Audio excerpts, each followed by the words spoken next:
Welcome to the HMO Property Show. By investors, for investors. Catch us weekly as we discuss all things cash flow positive property investing. Whether you're a seasoned investor, a new landlord, or just curious about property investing, this is the podcast for you. Sponsored by the Co-Living Collective, your trusted partner in creating vibrant and sustainable shared living experiences. Visit us at colivingcollective.com.au to learn more. Welcome back to the HMO Property Show and welcome to 2024. Now, I appreciate it is the 24th of January as you listen to this podcast, or the date that it is released. So apologies if I say Happy New Year to you and you're already past that stage of actually saying Happy New Year to people. Like, when is the actual cut-off point? When do we stop saying Happy New Year to people? Is it the 10th, the 12th, the 15th? Or the 24th? Who cares? We're back anyway. I've had some incredible time away with my family, spending quality time with Joe and Freddie, and my parents came over from the UK. We got to spend Freddie's first Christmas together. We got to spend Freddie's first birthday together and Freddie's second New Year together. And quality time is my love language. And if you I think that's a bit weird. Read a book called The 5 Love Languages by Gary Chapman, and that will explain it all. You understand your love language, you understand why you love doing certain things more than you love doing other things. I'm only back at work for a week and a half. We've had an absolutely bumper start of the year. We've had 9 sales already. That's 9 people signing up to do HMO properties with us, which is incredible. One of them people is doing 4 with us, so it's essentially 13 properties that we've started the year with, which is absolutely incredible. And next week I'm off to Thailand, Singapore and Thailand. So depending when you listen to this, I could be in Singapore for 4 nights and then I'm in Thailand for 10 nights while Joe's brother gets married. So there you go. Bit of a slow start of the year for me, but the company and the team are well and truly firing. We had our planning day the other day on the 16th of Jan. And on our planning day, what we do is we hire out a venue, generally the Quest in South Perth. We hire the boardroom out. We take the full team out of work. We put them in a totally different environment. And we spend the day strategizing over our BHAG, which is our big, hairy, audacious goal, which is to deliver 10,000 rooms to the market by 2031. And we look back. We obviously know that that's our North Star, 10,000 rooms by 2031. We know that we just need to aim towards that. And we've broken that down into a 5-year goal, 3-year goal, a 1-year goal. And then we do a planning day every 90 days so that we know that we're aligned with the 1-year goal, which is aligned with a 5-year goal, which is aligned with a 10-year goal. So when I'm pushing all this goal setting stuff on you and saying you need to set goals, and if you listen to the last podcast I did and got my planner and set some goals, hopefully that helped. But I push goals right through my life, through my team, through the business, through my own life. Everything has got a target that I'm trying to reach because it helps me stay focused. So what we do in our team planning day, and also with the planner that people asked me for, and if you did request a copy of that and you have used it, I hope you see some benefits from it.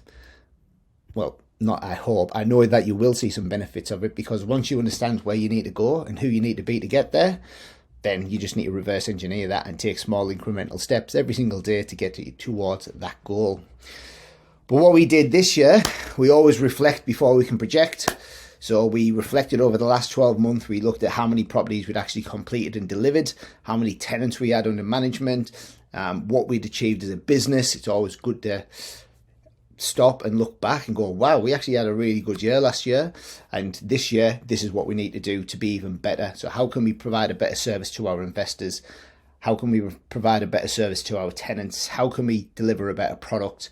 How can we do all of these things and make it even more beneficial for the investors? How can they get a better outcome, but it doesn't cost us any more to do that? So this is what we do as a team, constantly sitting down, and I get my team to bring ideas to the table. We brainstorm them. Some of them we implement, some of them we throw in the bin. But everybody has a voice and everybody can bring something to the table. But again, do you have a 10-year goal? Do you know where you want to be and who you want to be in the next 10 years? because the person I am now is not the same person I was 10 years ago, and the person that I will be in the next 10 years will not be the same person again, because I am a student of life. And if anything for 2024, I want you to be a student of life. And while I've been off spending some beautiful time with Joe and Freddie, I've been just sat watching this kid. He's super active now, all over the house. One minute he's in the kitchen, the next minute he's in the dog bowl, the next minute he's in the toilet, the next minute he's in the laundry. Like, I just don't know how he moves around so fast, but he does. And he's just incredibly curious. And he's also very determined. And he tries new things constantly. He's always trying to get into the toilet. He's always trying to get into the washing machine. He's always trying to get into something. He's just found the shoe cupboard, so that's his new thing now. But he's determined and he tries these new things. And when he fails, he gets a little bit frustrated, tries a little bit harder, then he cries. And then sometimes we have to calm him down. Depends what he's doing. But then he goes again because he's determined, because he's curious. So my challenge for you in 2024 is, can you be like a toddler? Can you be curious and determined? And, you know, it's all right to cry when things go wrong. Things don't always go right.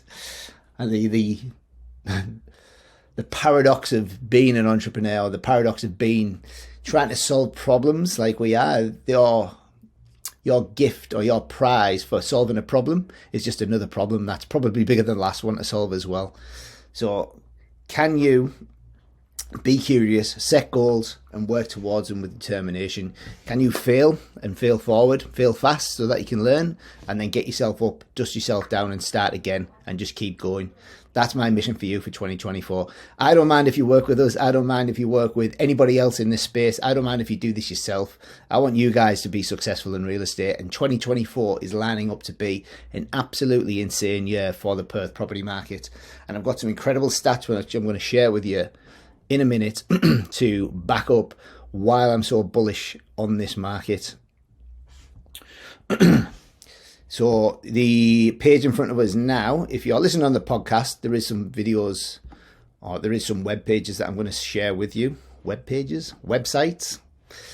I'll talk you through them anyway, so you don't necessarily need to see them. But the first one is from the wa.gov.au, and it's the strength of the WA economy on display in the 2023-24 mid-year review. The Western Australian economy goes from strength to strength with the strongest economic growth in 9 years in 2023. So the Western Australian government, or the Western Australian economy, grew by 3.5% in 22-23, the strongest rate of growth in 9 years.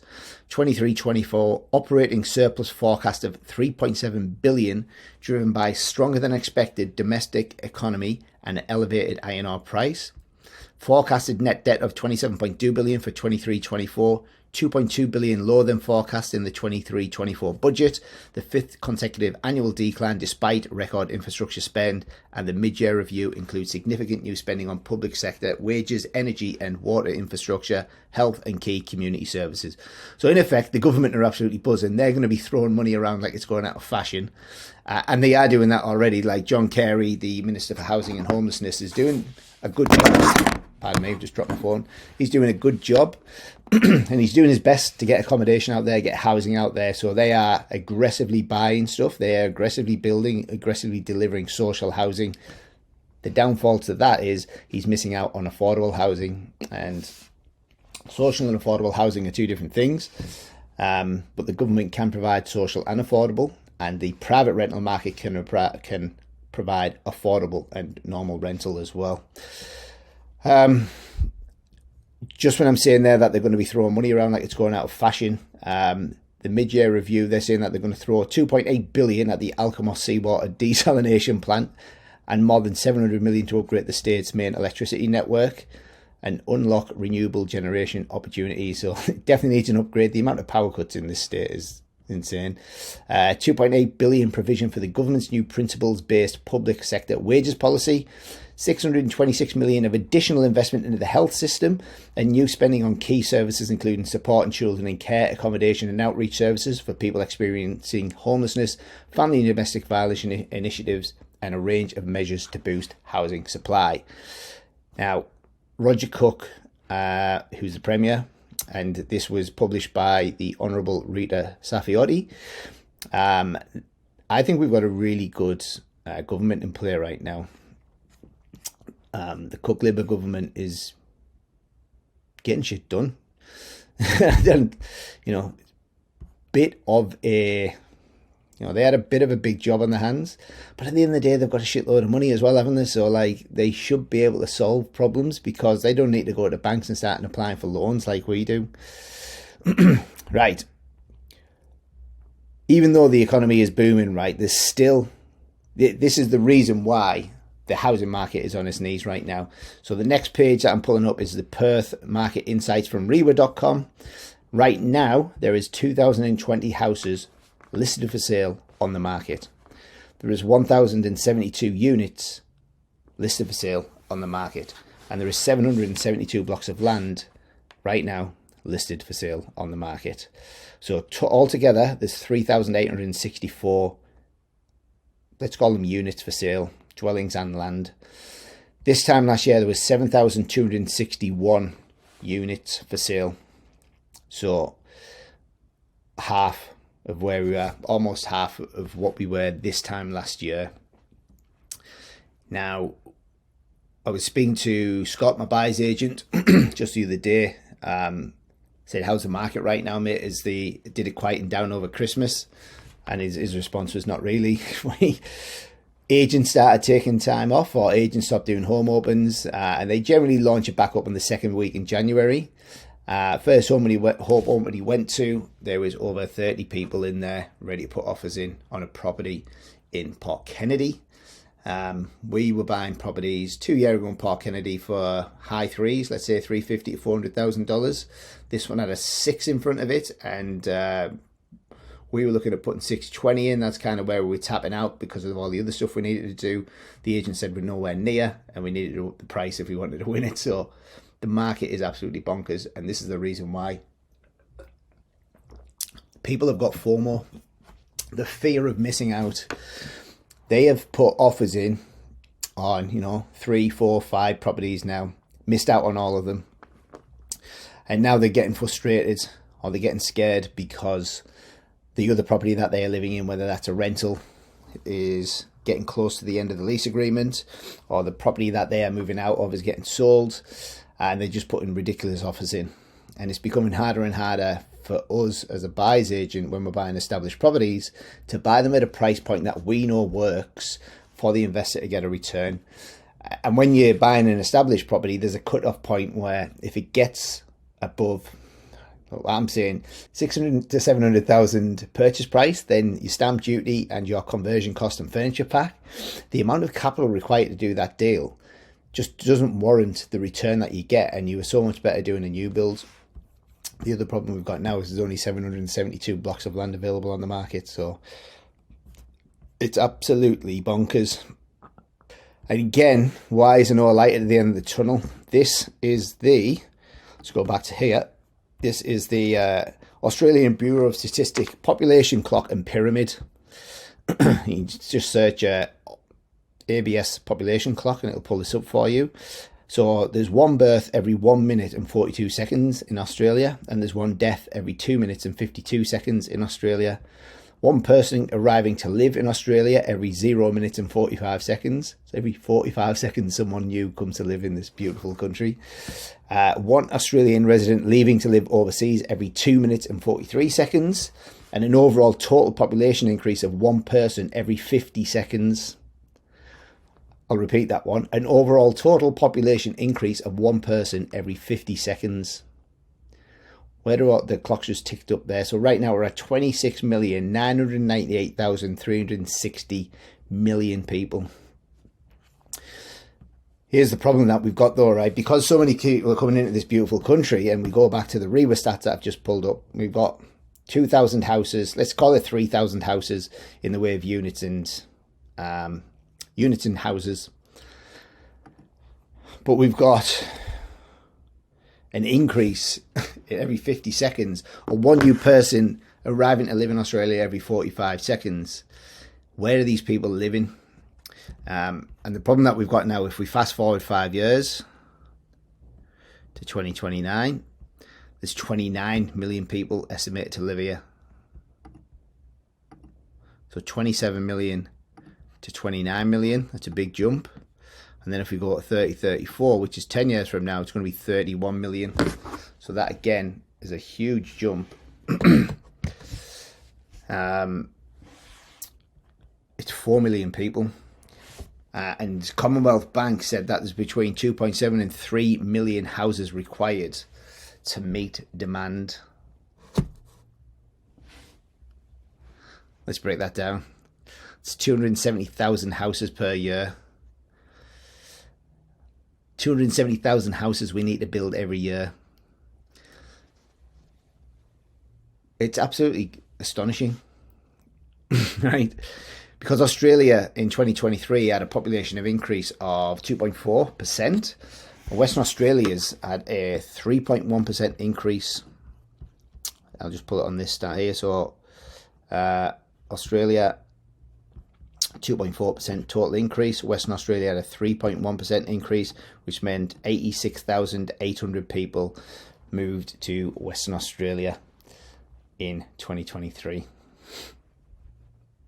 It's just like, righto. So we've got 86,000 people moving into the state every year, and we've got 2,000 houses on the market. So as you can see, we've got a bit of a problem. But why don't we just build more houses, Neil? Why don't we just, why don't the builders just get cracking? Well, apart from the other things I've just showed you, the lowest amount of houses on the market, the population clock going up, the national and Western Australia population increase, we've also got, in the year ending 30th of June 2023, overseas migration contributed to a net gain of 518,000 people to Australia's population. This was the largest net overseas migration estimate since records began.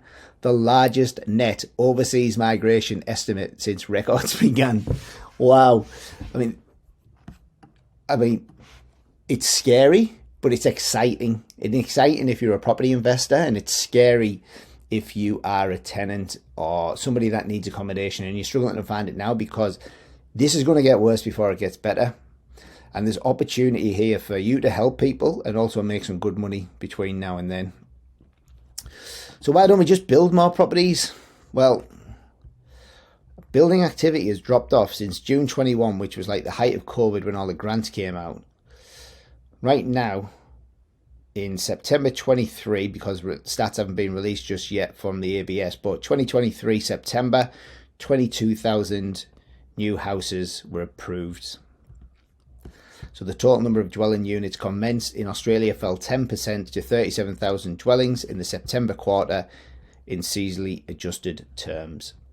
So why is the amount of dwellings falling when so many people need to build new houses? Because between 2022 and 2023, July 22 and April 23, 1,709 construction companies across the country entered administration, according to data from ASIC. So let's just work that out then, right? That is 1,709 companies across the country in a 9-month period. That meant 6 builders hit the wall every day between that period. 6 builders who set up their own company to not only provide a better life for themselves, but also to be their own boss and to provide a better service to the client, to put their own twist and flair and creativity into things. And unfortunately, 1,709 of them people hit the wall and they're now struggling themselves. So not only can we not build enough houses, construction prices have increased quite a lot. Builders have hit the wall all over the place. The builders that are left now are probably the ones that are going to continue on. They're the ones that are going to start absorbing all of this work.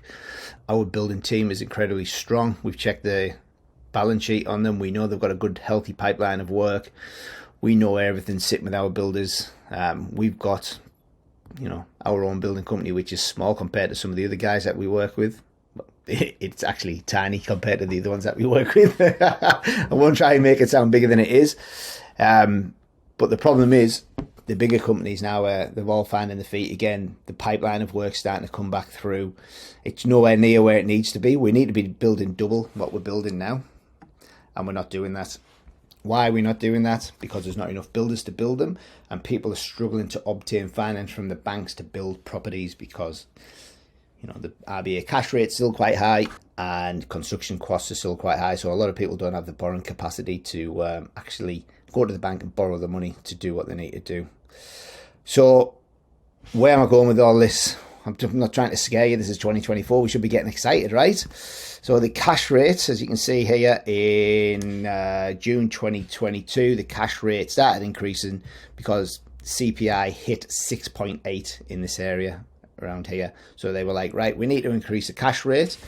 That means everybody would start paying more money on their mortgages, and it would increase the cost of everything else. That would then start to bring money out of the economy again, so that people would have less discretionary spending, and that would bring inflation down. So at its premium, at its peak in December 22, CPI was at 8.4%. And right now, in November 23, the new stats haven't been released yet, but inflation is tracking at 4.3%. So it's halved, and it needs a half again because the RBA want inflation in between 2 and 3%. And when it is there, then the cash rate, not when, it's just like, it's not if, sorry, it's when will it come down? When will it come down? Will we see it this quarter? Who knows? If it does come down, what is going to happen to the market? Let's think of the market. Market's driven by psychology. When people have certainty and they know what's happening, then they will move forward with an investment. When people are uncertain, they will sit on the fence, and that's probably, 80 to 85, maybe 90% of people will be sitting on the fence. So there's a small amount of people that are moving. Smart investors who just don't look at right here, right now, but look at the long-term picture of, even if I do invest right now and I am paying 6% on my interest rate and I am slightly negatively geared, or I'm not making as much cash flow as I would be 2 years ago when the interest rate was 3%, I'm in this for the long run. And the fundamentals are telling me that due to this pure undersupply of property and the pure demand of people needing property, that this thing's going to go up. And when CPI drops back down, the cash rate will drop back down.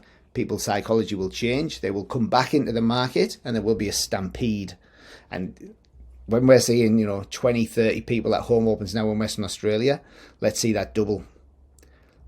And I'm not saying I want to see that double. I'm saying it probably will double, because as soon as people get their borrowing capacity back, as soon as people get their, what's the word I'm looking for? The kahunas. The kahunas. As soon as they get the confidence to move forward again, as soon as the certainty comes back into the market, there'll be a shift.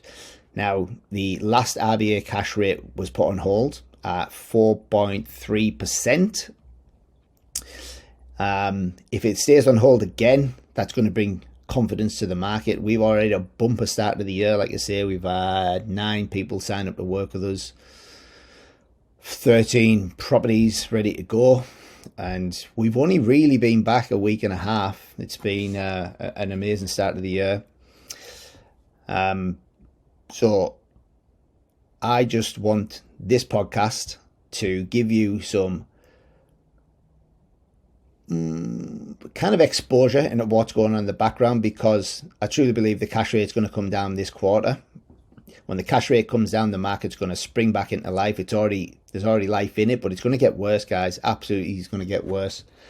It's going to be a mega year for investors, but it's not going to be a mega year for tenants and people that need accommodation, because we just cannot supply product to the market fast enough. So for you guys, all I want is one thing. I want 2024 to be your year. I want you to set goals. I want you to be curious. I want you to be determined. I want you to fail forward, and don't be afraid to cry. But get back up and go again, because 2024 is your year. I really believe it is. If you need to get a side hustle going to raise more money to get into property, do it. Do whatever you can to get your foot in the market in 2024, because it's going to go absolutely bonkers. I'm going to leave you with this quote. I used to run another podcast called the Perth Entrepreneurs Podcast, and I used to interview different entrepreneurs from around Perth and ask them how they built their business, how they built their mindset, all these pretty cool questions. Made some really, really good friends from there. And I used to end the podcast on this, and I'm going to bring this back because every winner was once a beginner and every master was once a disaster. See you next week, guys. Thanks for watching. Make sure you tune in the same time next week so you can stay up to date with all cash flow positive property updates.